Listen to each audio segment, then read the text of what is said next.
1974 সালে সত্যজিৎ রায়ের হাত ধরে সোনার কেল্লা বড় পর্দায় মুক্তি পায়। সোনার কেল্লার 50 বছর, তাই সুবর্ণ জয়ন্তী উদযাপন করতে হাজির ছিলেন সত্যজিৎ রায়ের সুপুত্র সন্দীপ রায়, সঙ্গে ছিলেন সোনার কেল্লার বাকি চরিত্ররাও। সোনার কেল্লা জাতীয় পুরস্কারের মঞ্চে বেশ কয়েকটি ক্ষেত্রে পুরস্কৃত হয়, তার মধ্যে সেরা বাংলা চলচ্চিত্র, সেরা পরিচালক, সেরা চিত্রনাট্য, সেরা শিশু শিল্পী এবং সেরা সিনেমাটোগ্রাফিও ছিল অন্যতম। শুধুমাত্র দেশেই নয়, বিদেশের মাটিতেও পুরস্কৃত হয়েছিল সোনার কেল্লা। সোনার কেল্লা শুটিং কলকাতার ইন্দ্রপুরী স্টুডিওতে হয়েছিল। জয়সলমের সহ ভবানীপুরের পদ্মপুকুর অঞ্চলেও এর শুটিং হয়।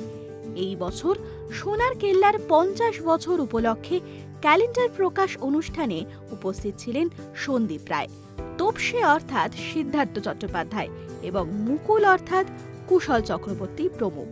তারা সবাই মিলে সোনার কেল্লার নস্টালজিয়াকে যেন আরও একটু বাড়িয়ে তুললেন ভক্তদের মনে। এরকম আরও অনেক ভিডিও দেখার জন্য অবশ্যই নজর রাখুন আমাদের চ্যানেলে এবং পাশে থাকা বেল আইকনটি ক্লিক করতে একদম ভুলবেন না।